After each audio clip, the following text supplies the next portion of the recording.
Hey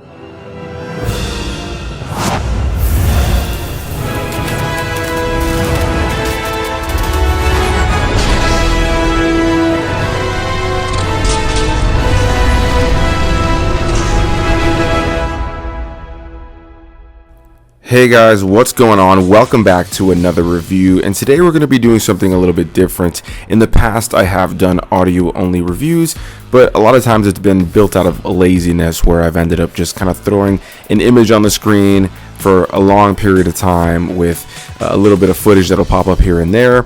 But today I wanted to do something a little bit different. I want to start diving deeper into some of my thoughts on films without having to put myself on camera, where I can use the imagery of the film itself to kind of talk about it a lot more. And today we're talking about a film that I got to check out again for the first time actually since its initial release in its entirety, Tron Legacy, a Disney sequel that came decades after the original that serves really as a great entryway for anybody who's never seen Tron before, while also being something that plays off of that original film and having reprising characters played by Jeff Bridges and Bruce Boxleitner. And so yeah, I was really interested to go check out this movie again. My mom is a D23 member, which is essentially a group of Disney fans, like a Disney group that you can pay to be a part of, where you'll get exclusive things or sometimes little screenings like this, maybe an early access to something.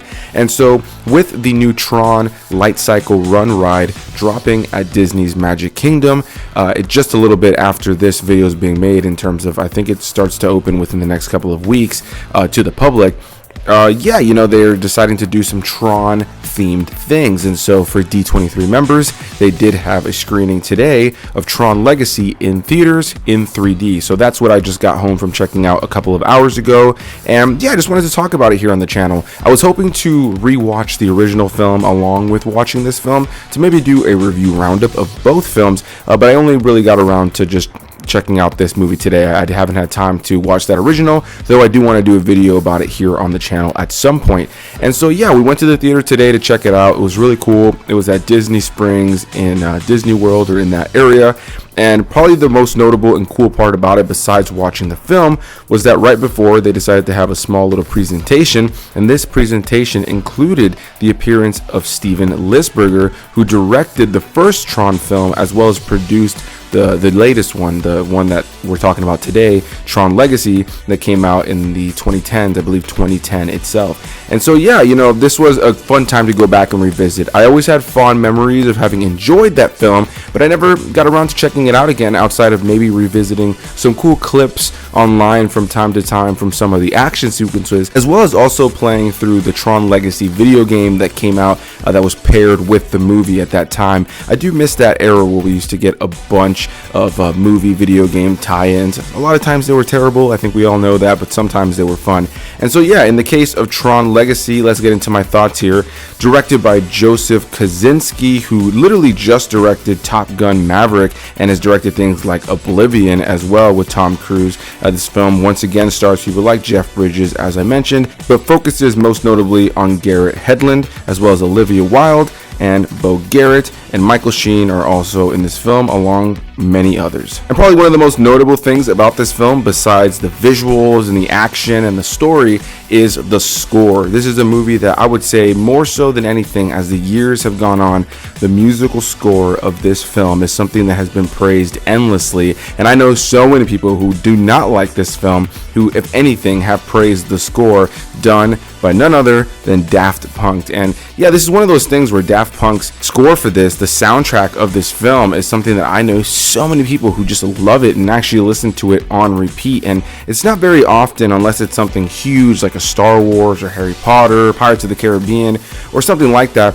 A lot of times, a lot of film scores just kind of come out. It's something that people will listen to, but it's not something people listen to a whole lot. So it's always awesome when a movie has this kind of impact, where sometimes the musical score itself is more iconic than the film itself. So big praise to Daft Punk for kind of essentially creating a timeless score here that so many people love, and it definitely elevates the film.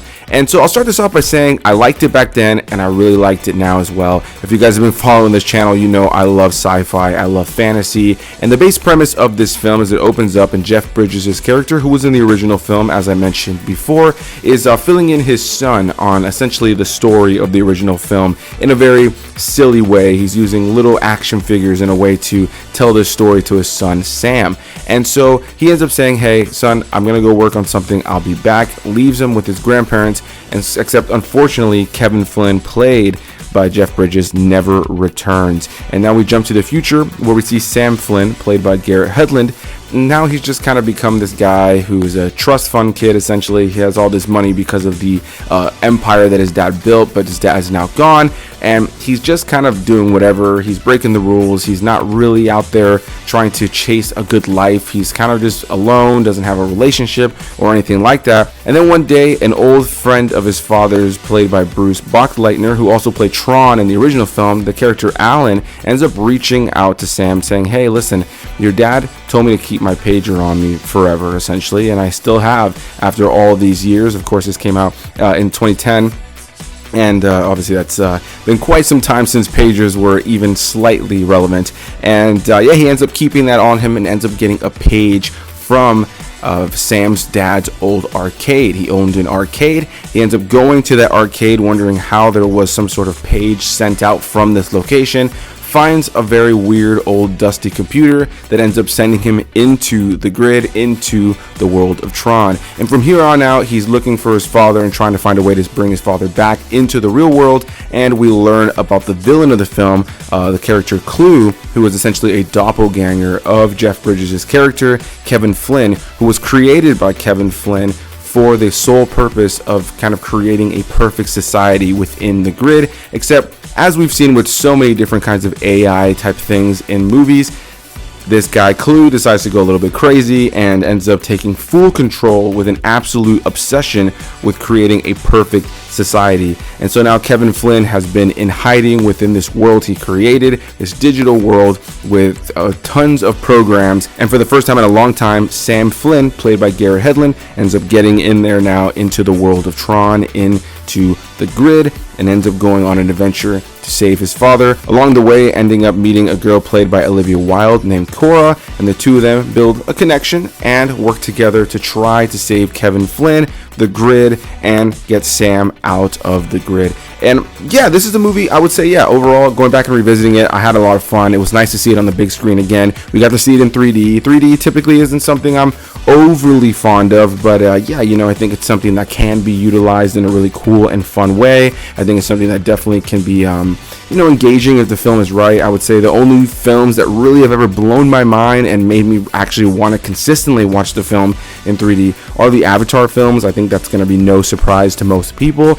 But in the case of this movie, what was really cool is that right at the very beginning of the movie, it does mention that certain segments of this film will be in 2D and certain segments will be in 3D. And all the 2D elements were the part where it was outside of the grid. So it was pretty cool that once we get into the grid, the film went from being 2D, and they had us wearing the glasses already. So you're already wearing the glasses because the intro was in 3D, then the real world stuff is in 2D, and then when you get into the grid and into the world of Tron, it's pretty awesome that, you know, it kind of gets 3D in that moment. So I thought that was a cool utilization of 3D, though unlike films like Avatar, it isn't really something that I feel necessarily needs to have some sort of over-the-top 3D element. You know, it's just not a film that I feel is really built for that. But yeah, overall, this film, honestly, visually, I think still really holds up. There are some elements about it that I guess you could say look like a really good video game cutscene, but since this is supposed to take place in this, you know, over-the-top sci-fi, you know, digital world, it makes sense when certain elements about it do look like a video game.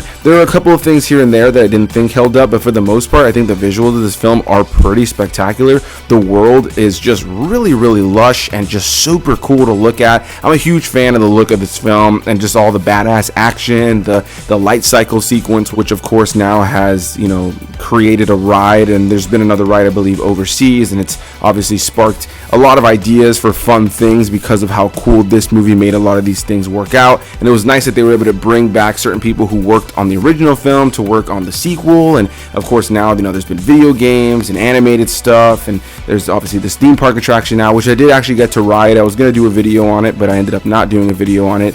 And yeah, the ride was a lot of fun. It was a little shorter than I would have liked it to have been, but I do think it was pretty cool. You do the light cycle thing, you even ride on the actual vehicle itself in the exact same way that they do in the movie, where they're like kind of hunched over and leaned over on the bike, which I thought was pretty cool. Not the most comfortable, but definitely pretty cool. And in the case of this movie, yeah, the visuals of this film are awesome. I think the costume design and overall production value of this film visually is really great. And for a movie that's really heavy with green screen and a big CG world, I never really felt like I could see the actors on green screen. It felt like they were in this big over-the-top digital world, and because it is something that's supposed to be a digital world, it almost knows it in the way that they created the visuals, to the point where you aren't necessarily thinking, oh, that looks fake. It just feels like our characters are in a digital world. So when there is an element about it that seems cartoony, it just makes sense for the style of film, for what this film is, for where the story takes place, and all the different kind of things. So overall, I think the visuals are great. I think they're pretty consistent throughout.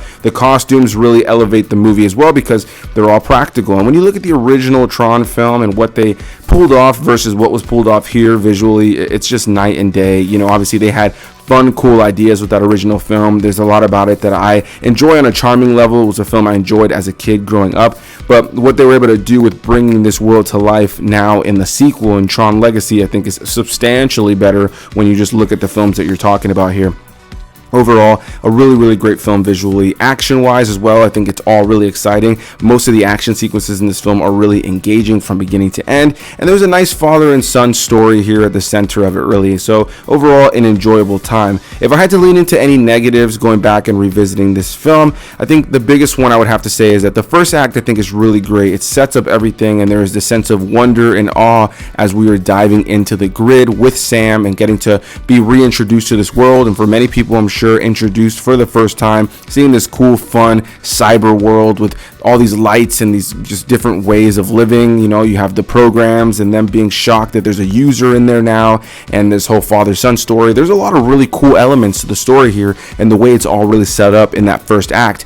And while I do enjoy the resolution of this film as well, and I think there's some fun action from the first act all the way up to the third act, I think one of the biggest downsides of this film has to be its second act in the way that it chooses to expand upon the story. There's a lot of lore building, a lot of world building, a lot of character development, but I think that this film unfortunately utilizes the tactic of just doing a heavy exposition versus actually having things happen to the character and them actually, you know, unfolding things themselves, revealing things themselves. A lot of this movie is Sam hanging around with Olivia Wilde's character or Jeff Bridges' character, or, you know, even with the villain, Clue, also played by Jeff Bridges. A lot of the film is him sitting around with a bunch of these other characters, learning details from them, learning about the world, learning about what's happened, the history of the grid, where his father's been, what his father's undoing was, this, that, and the third. And so a lot of this movie, when it comes to, you know, us following the protagonist, is just being told things about the world and what's happened, which is great. I do think it expands upon the lore. I do think it expands upon the characters and expands upon the world and all of that stuff in a really cool and fun way. But unfortunately, there is a feeling of it just being a little bit slow. Yeah, pretty much every character that Sam encounters here throughout the second act is really just giving him exposition. And again, I do think a lot of it works in terms of expanding upon the world, and I'm never necessarily bored, but there were moments where I just felt the runtime dragging, especially as we led up to the third act. Beyond that, while I do enjoy the visuals of this film, even some of the CGI that may be looking a little bit cartoony, I think that one of the effects that is not going to work for everybody, and an effect that I'm not sure necessarily still held up 100%, is the digital de-aging of Jeff Bridges. We see him at the very beginning of the movie when he's still in the real world, and they obviously had to make him a substantially younger looking man because he was part of the original film. And once we get into the grid, we get to see Jeff Bridges aged up at his normal age, of course, because at this point he is supposed to be Kevin Flynn, who's been lost in this world this entire time.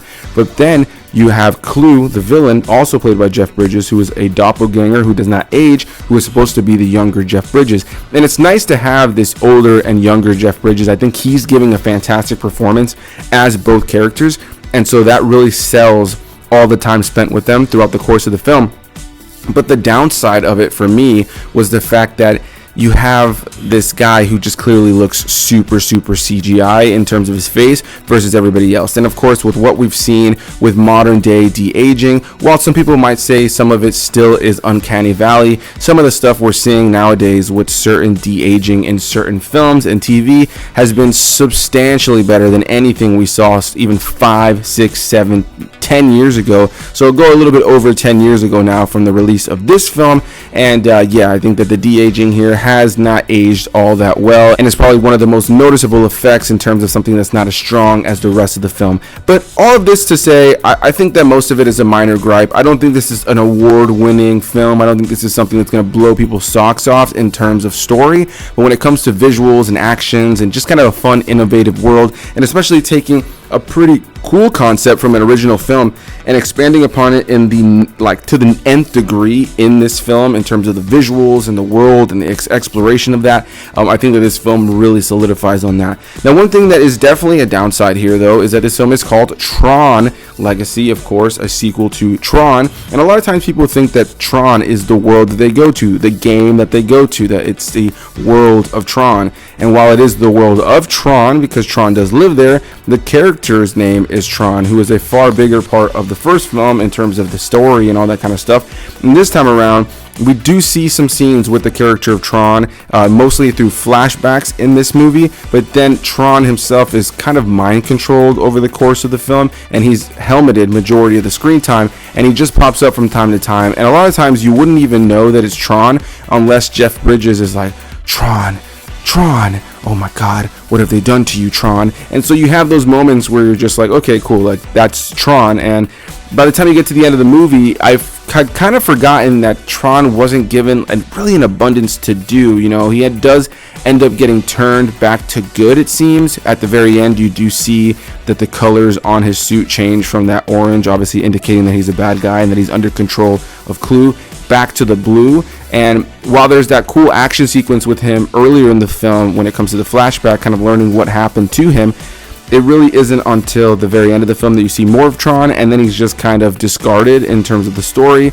And I'm hoping with the upcoming Tron film that's supposedly in the makings, I'm hoping that they expand more on the character of Tron, since it is called Tron. It is a bit weird that Tron, at least narratively, wasn't brought up or as integral to the story throughout the course of the runtime, even if I still really enjoy the film. So yeah, guys, that's going to be my thoughts on Tron Legacy. I hope you guys enjoyed this different kind of review. And if you guys like these different kinds of edited reviews versus having me on screen all the time, let me know. And it's definitely something I think I could start incorporating a lot more of. Of course, it might take a little bit longer to edit, getting all the right pictures and, you know, editing everything with the timing correctly to keep it engaging and fun to watch. But definitely open to any and all feedback, as this is something I'm kind of new to doing.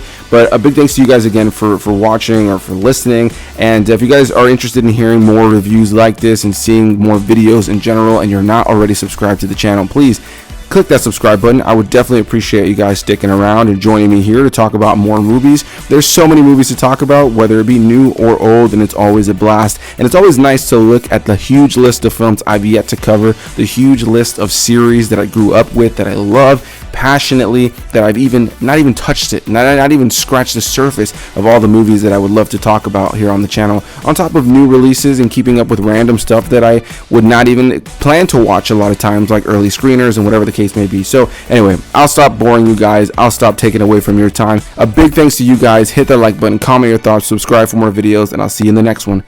Bye-bye.